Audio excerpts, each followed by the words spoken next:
በስመ አብ ወወልድ ወመንፈስ ቅዱስ አሐዱ አምላክ አሜን። በስመ አብ ወወልድ ወመንፈስ ቅዱስ አሐዱ አምላክ አሜን። በስመ አብ ወወልድ ወመንፈስ ቅዱስ አሐዱ አምላክ አሜን። ሰላም ለክሙ ክብራን አሐትየ ወአኀውየ እፎ ሃለውክሙ ሰላም ንአኻትም ይኹን ክብራት ኣሕዋተይን ኣሓተይን ከመይ ኢኹም? ከም እግዚአብሔር ቅዱስ ፍቃድ ካብ ዝሓለፈ ዝቐፀለ ትምህርተ ተዋህዶ بخور حونا دياقون هايل ملكوت ዝተጻحفت مبل تاشعي كفال حيزلكم مزيني أخو جميرا كساو زودة مساي صنحو كتاتو تلهم نايدوله ملكت بمزقات بيتساكنو سلاتي قبرنا كل مبرت عدموا اكزاوير عملاخ يخورنا انشمبار نفتي تحستو يكبلكم نمنفس اكزاوير زمرمرة منيو تنبيت إساياس معرف 4 فقدي 13 أملاك كابت انتي بناي منفس قدسن بأمنة حقن نمدحان سلاز حاريكم نحنا بزعواخاتكم نأملاك كل شع كنا مسكنو قبونا أيو كال أي تسالونكي معرف كلتا فقد 13 كم زولو حواريات منفس قدس دحنت دك سبب زلا ألماوي فقاد أيو ጸጋ ጌታና ኢየሱስ ክርስቶስን ፍቅረ አምላኽን ሕብረት መንፈስ ቅዱስን ምስኩላኻትኩም ይኹን አሜን። ካልአይ ቆሮንጦስ ምዕራፍ 13 ፈዳ 13 ኢሎም ሐዋርያት ምስ አብን ወልድን ዝጸውዕዎ እውን ካፍቶም ሰለስተ አካላት ሓደ ዝኾነ መንፈስ ቅዱስ እዩ። ወረስቲ መንግስቲ አምላኽ ዝገበረና ብስም ስላሴ ዝተጸዋዕናሉ ልደት እንትንረክብውን መንፈስ ቅዱስ ኢና እንሕተም ነቲ ንማዓልቲ ምድሓን እትሓተም ኩልሙሉ ናይ አምላኽ መንፈስ ቅዱስ ኣይተጉሂዎ ይብለና። ኤፌሶን ምዕራፍ 4 ፍቅዲ 31 ቅዱስ ወንጌል ንዓለም ንኽሰብኽን ወዲሰብ ብቃል አምላኽ ንኽምራሕን እውን መንፈስ ቅዱስ ብፍቃዱ ይሰርሕ እዩ።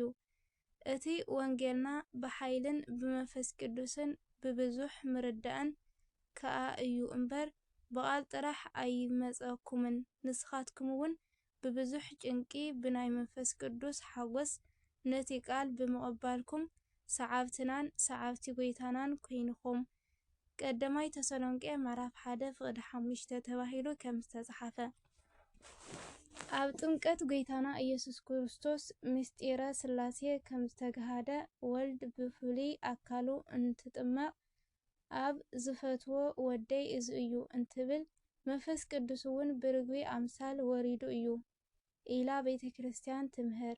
እንሆ ከዓ ሰማያት ተኸፈቱ መንፈስ አምላኽ ድማ ከም ርግቢ ወሪዱ ይብል። ማቴዎስ ወንጌል ምዕራፍ 3 ፍቅዲ 16 እቲ አቦይ ብስመይ ዝሰዶ መጻናንዕ መንፈስ ቅዱስ ንሱ ኩሉ ክምህረኩምን ዝነገርኩኩም ዘበለውን ከዘክረኩምን እዩ ይብል። ዮሐንስ ወንጌል ምዕራፍ 14 ፍቅዲ 26 ዝብል ትምህርት እውን ሓንቲ ፍቃድ ስላሴ የረድአና። ስለዚህ ኪዱ ንኩሎም አህዛብ ብስም አብን ወልድን መንፈስ ቅዱስን እናጥመቅኩም ዝአዘዝኩኩም ኩሉ ክሕልው ከዓ እናምሃርኩም ደቀ መዛሙርቲ ግበርዎም። እንሆ ድማ አነ ክሳዕ መወዳእታ ዓለም ኩሉ መዓልቲ ምሳኻትኩም እየ። ማቴዎስ ወንጌል ምዕራፍ 28 ፍቅዲ 19 ማርቆስ ወንጌል ምዕራፍ 12 ፍቅዲ 36 ዝብል ተስፋ ምድሓን ዝተውሃበውን ብስም ስላሴ እዩ። መንፈስ ቅዱስ ብነቢያት ሓዲሩ ዝተዛረበ ቀዳማዊ እዩ።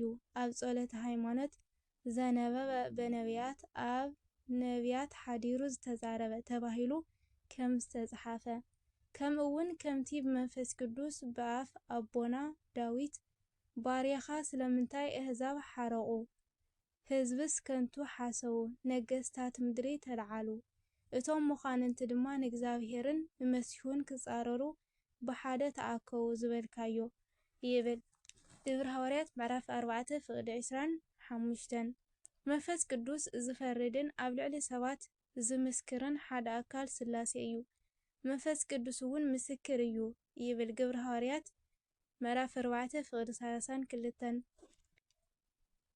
ነቢ ምድሪ ብሳህሊ እግዚአብሔር መሊአ እያ ሰማያት ብቃል እግዚአብሔር ኩሉ ሰራዊት እውን ብእስትንፋስ አፍ ተፈጠሩ መዝሙረ ዳዊት 32:6 ከም ዝብል እስትንፋስ እግዚአብሔር ዝተባሃለ ናይ አብን ናይ ወልድን መንፈስ ቅዱስ ህይወት ዝኾነ መንፈስ እዩ።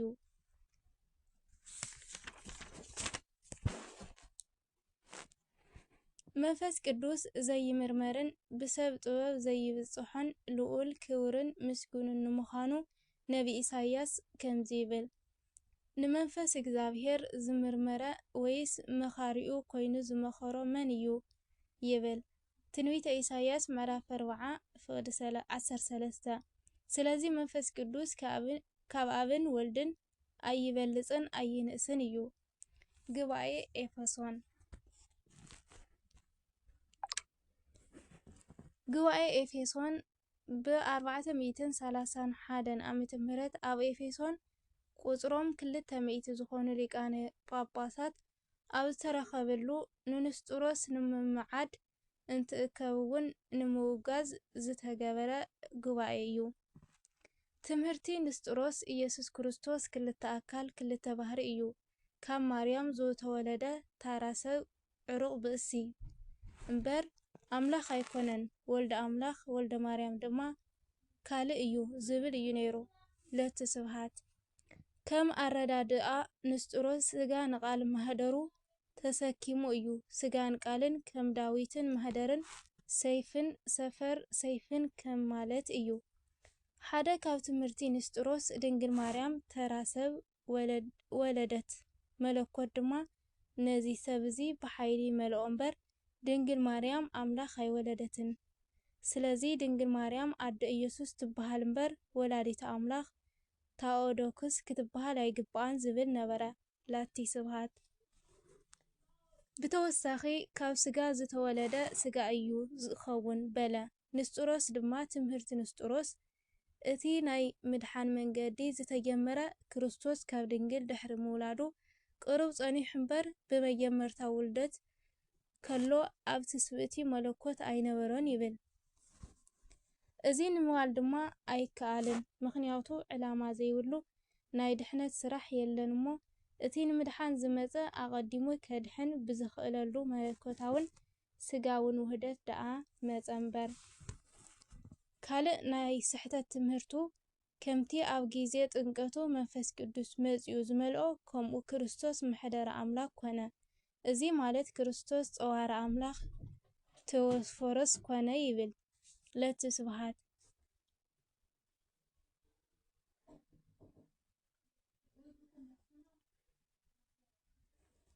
በዚ መንገዲ እዚ ንስጥሮስ ኣብ ቤተ ክርስቲያን ተኸቲልዎ ዝነበረ ናይ ክህደት ትምህርቲ ብትምህርተ ተዋህዶ ክንቀል ዓብይ ናይ ወንጌል ኣገልግሎት ዝተዋህበ እንትኸውን ከምኡ እውን እቲ ጉባኤ ክርስቶስ ሓደ አካል ሓደ ባህሪ ምዃኑ እግዝእትነ ማርያም እውን ወላዲተ አምላኽ ምዃና መስኪሩ ንንስጥሮስ ኣወጊዝዎ እዩ። ማቴዎስ ወንጌል ምዕራፍ 1:21 ትንቢተ ኢሳያስ ምዕራፍ 9:6 ድንግል ማርያም ካብ ልዑል መንበሩ ንዝመፀ ሰማያዊ ቃል መሕደሪ ኮነት እሞ ጸነሰት።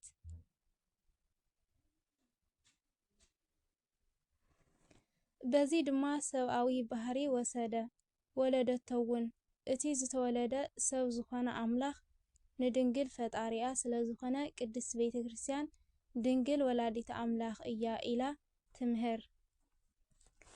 ዘአልወቱ ስጋ ተሳትፈ ስጋሃ ወተፀውረ በከርሳ ተስኣተ አብርሃ ከመ ኩሉ ሰብእ ወሰበ ተፈጸመ ህልቆ ወበጽሐ ዕለተ ልደቱ ሃለፈ እንተ ማህተማ ለወላዲቱ በመንክር ግብር ወይ ተወለጠ ማህተም ዘወፃ እምኔሁ አላ ወፃ ቦቱ እንዘ ህቱም ውእቱ መካን ሃይማኖት አበው ዘቅዱስ ጎርጎርዮስ ዘእንዚናዙ ምዕራፍ 60 ክፍሊ 1 ቁጽሪ 12 ስጋ ዘይብሉ ንሱ ስጋኣ ተዋሂዱ ከም ኩሉ ሰብ 9 ወርሕን 5 መዓልትን ኣብ ማህፀነ ድንግል ሓደረ።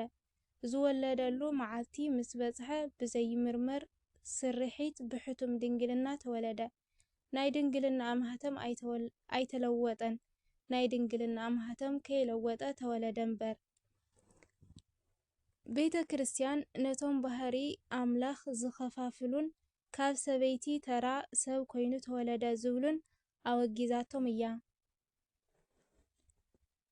ጽረ ማርያም ዝተባሃሉ ተኸተልቲ ንስጥሮስ ነቲ ናይቲ ኣቦኦም ክሕደትን ስሕተትን ኣስፊሖም ካብ ስጋ ዝተወለደ ስጋ እዩሞ ብዘርኢ ሰብኣይ ወለደቶ እያ እናበሉ ኣይሁድ ከዓ ዘይተዛረብዎ ጻዕዳ ክሕደት የምህሩ ነበሩ።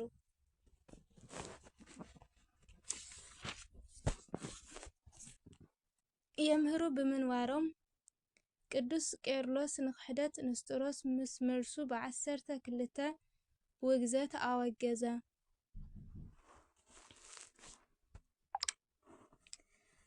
ቅዱስ ቄርሎስ ነዚኦምን ተኸተልቶምን ከም ዝስዕብ ይብል ቃሉ ስለ ቅዱስ ቃሉ ቅዱስ እግዚአብሔር አምላክና ሽሙ ዝተኸበረ ዝተመስገነ ይኹን።